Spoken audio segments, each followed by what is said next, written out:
Hey everyone, Brendan the Blind Guy here. Now, if the beast that can be life has left you feeling like you need someone to hold, maybe a storm like me, where you want to run away from the rain and sorrow of life, just remember that life wouldn't be quite worth living without the beautiful colours and sweet taste like honey of music, in my opinion, to get you through. So, please give it up for artists just like those beautiful attributes, like the stunning Little Quirks. How are Thank you so you? much. What an amazing introduction. That was, I think, my favorite one yet. That was so good. Awesome, my work is done. Cool, nice to meet you. See you later. Nice to... No, awesome. Thank you so much for being here. Thank I'm here you. with Abby, and apparently Mia is... Mia's just behind me. Okay, yeah. Hi, Mia. Good to see you. We'll not really see you, but anyway. So, anyway, apparently your parents were the ones that came up with the name Little Quirks because you guys have your own Little Quirks. Yeah. So, tell us about some of those little quirks that have given you the name. Giving us the name. Well, definitely as children, we had so many. There were so many things. My thing now is that I am just like hypersensitive with all my senses, as in like, I can't listen to music. I'm the musician that can't listen to music because it's just, I find it far too irritating.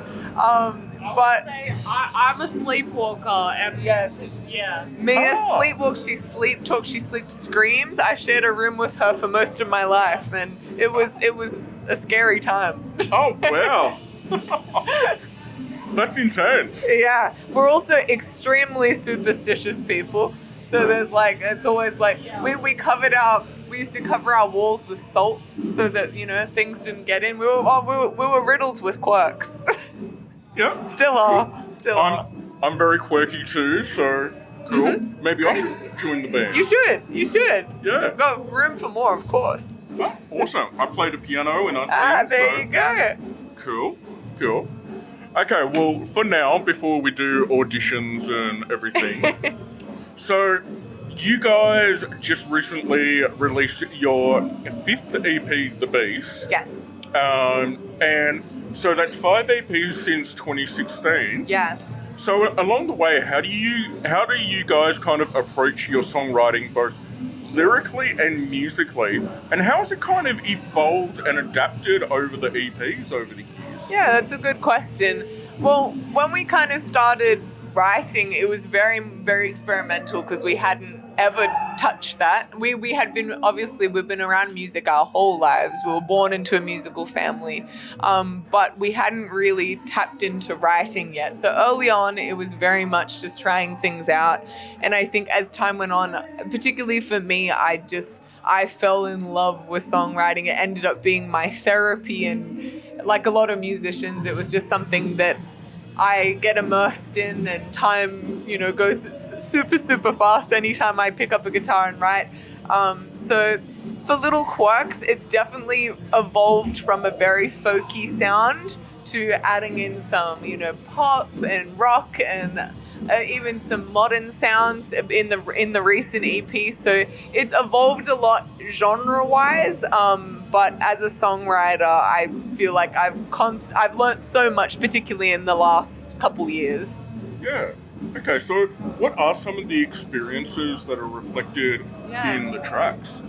Yeah, well, a lot of, particularly the recent ones, we kind of had this year in Little Quirks that we always think back of as the year of breakups. We're all in very long-term relationships, and we all broke up in the same year, which is just a random thing that happened. Yeah. But because of that, it inspired a lot of love songs, breakup songs, everything in between. So there was a lot in people and in learning each other's stories. I wrote a lot about them and they wrote about me. So it's myself and my cousin that does all the songwriting for Little Quirks. So it's really great getting inspiration from people. And yeah, we also have had a couple writing trips overseas. So we've kind of extended to doing some co-writes too, which we've never done before, which was amazing. Lovely. So learning off other people is also great. That's awesome. Yeah. Okay. So you mentioned you grew up with a musical family. Yes. So I noticed that, like, your parents were in bands, or is it your... Yeah. My dad was so it was my dad and my uncle, my grandparents, my auntie, they were all in a band together growing up. So when we came along, it was just kind of like we were just constantly, I was going to gigs from a baby. And I was just always around music and always around shows. So it came very naturally to go, I'm going to do this for some pocket money, and then it just slowly became more serious. Yeah, that's awesome. Yeah. What sounds like the ideal, like, household to be in, like, because I live and breathe music, so Yeah. I wish it was like that for me growing up. Yeah, I know it was so much fun. It taught me a lot, and I learned a lot of instruments off them. I went violin lessons with my grandma. I went guitar lessons with my uncle, drum lessons with dad. So it was very convenient in that way. It's a very fun way to grow up. Christmases were an extravaganza of music. Yeah, very, very cool. Okay, so over the years, you guys, not to make you sound like you've been around for ages and ages, saying over the years. Yeah. Well, but so you've toured with and supported some incredible artists, like Jack River, Xavier Rudd, Alex the Astronaut, and of course, recently, where we first met, the Cat Empire, which you blew me away. Yeah. That was amazing. And then now you're on your own headline tour for The Beast. Yeah. So, sharing the stages with some of those incredible artists, kind of, how has that helped with, like, some of the experiences you've had, both as, like, as a person and as a musician with your songwriting and performing and all of that? How's that?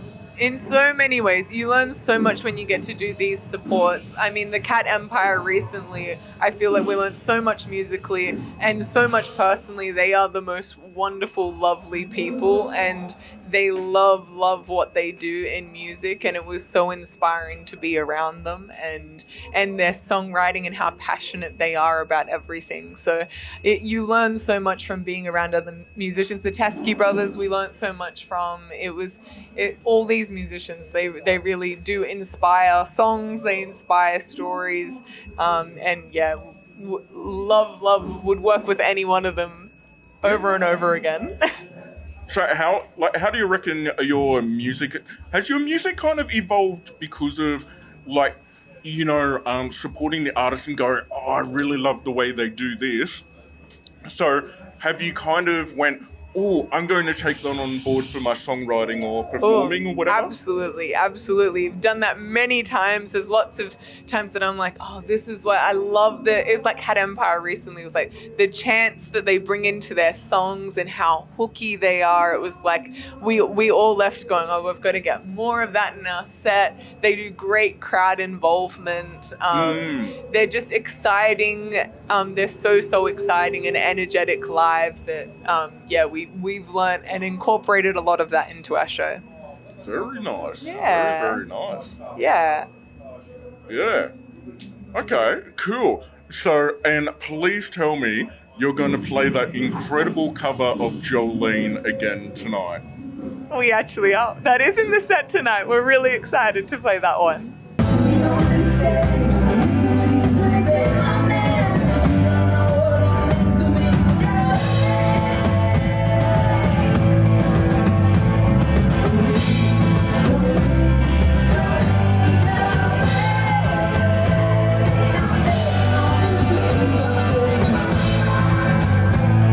When you played that, I was like, holy shit, that is such a good cover. Thank you. And that means a lot. It's an amazing song. Yeah, and I swear I would love it if you did a recording of it. I know. We kind of did a rough one, so there is a video online of us doing it. Yeah, we love that song. We loved playing with that song. We actually learned it just purely for a country festival, and then we loved it so much we kept it in the set. Yeah, nice. And you did justice to it perfectly. Oh, thank you. That means a lot. I was skimming Apple Music like crazy going, is there a recording of it? Is there a recording of it? Oh, yeah, it wouldn't be on Apple. But yes, we should do that. We should do it just for you. Anyway. Yeah, that's all right. That's all right. Easier said than done, I know. So, Yes, of course. yeah. Okay, so you've already accomplished so much in the past, 9 years? I was nearly going to say 11, but I'm like, no, I'm getting it mixed up. In 9 years, you've already accomplished so much. So, as I said, like 5 EPs, touring with some incredible artists. Yeah. And you've made it through, like, lockdown and COVID, which would have been intense, for... Like, that was intense for the whole world, but especially for musicians that are just starting to get their feet, especially in Australia where the government doesn't really, take music as seriously as it should. Yes. But anyway, that's a ramble for another time. Mm-hmm. But, so you've come through it amazingly out the other side. Thank you. So what are some goals and kind of like, when you sit back and go, I would absolutely love to, co-write with, Dolly Parton or perform with such and such or whatever. Oh, yeah. What's kind of like your goals of like where you would love to be? Oh, that is a good question. I think that extending our audience overseas is a very, very big goal for us. We've been over to the UK and Europe now 4 times, and we're heading over there next year. That's on the cards for next year, so we're very excited about that. So making our mark overseas is a really, really important thing for us. But if I dreamt really big, I mean, I'd go like, I'd love to sing with Paul McCartney or Mumford and Sons and Stevie Nicks. I'm very big fans of all of those people. So yeah, I'd love to collaborate with any of the above. Think a lot of all of those people. Very nice. It's like my dream. I would absolutely love to like co-songwrite and perform with Matt Bellamy from Muse. Oh, that would good just one. be a dream. That's a good one. That's a great dream. Yeah, he's inspired my piano playing so much. Like, I thrash the piano like he does. That's amazing. That's so cool. But anyway, so enough about me and how I play the piano and everything. So I reckon it's time we get exclusive, Abby. Okay. Just me and you. Yes, let's do it. And well, all of the viewers, of course, but whatever. So, what would you say an exclusive fun fact is about yourself? Ooh. That, it could just be the most random thing that you just wouldn't normally tell a journalist or put on your social medias or whatever. Okay, some random facts about me. I bought a bike in the holidays, and so I've got a pink bike that I've done up, so that's brand new. Ooh. I've been learning to surf, so I'm doing some new things. Well, this is all when I can fit it in at home. Yeah. I'm a vegetarian, and I have been for 9 years now, so since I was a young teenager. What else? What's some other fun facts about me? Have I got anything weird? I love teapots. I collect teapots. Oh. I collect teapots and teacups, and I'm like I'm probably the most Christmas crazy person you've met. So Also, you've given me heaps of fun facts. Yeah, Thank got you. loads of things about me. Very nice, very nice. Okay, now it's time for my absolute favorite question that I love asking artists. Okay. So, it's time we go to what the fuck, people. Yeah, it's what the fuck time. So Whoa. what would you say the most hilarious, priceless what the fuck moment on your music career that you've had so far? Ooh. Well, there's definitely been moments that are like in a good way, where it's like, we've probably one that comes to mind that's in the best kind of way is we had a show in the Czech Republic, and it was our first show after arriving, and we had no idea what the festival was, no idea at all. We arrived and it was like, okay, we know, this is the first time that we played something like this, and we came out onto the stage, we did our sound check, there was no one there, we left, went and had some food, and we came back and got on stage, and there was probably about 10,000 or more people when we started playing our show, and that was a very much just mind-blowing, what are we doing, where are we? It was absolutely amazing. Wow. But we definitely have those moments in weird ways too. Like we had a random one was we had a show in Canberra, and someone came up to us after the show and said, like, do you guys want to meet some wombats? And I was like, yeah, like, sure. So they took our contact. Don't recommend doing this. It's not the safest thing. And they said, I've got them at my house. And so anyway, we all went as a group, the 5 of us, and arrived. And this guy had a wombat little farm, and we played with wombats. So that was a random one. Wow. So we've got lots of weird moments in Little Quirks. That is so cool.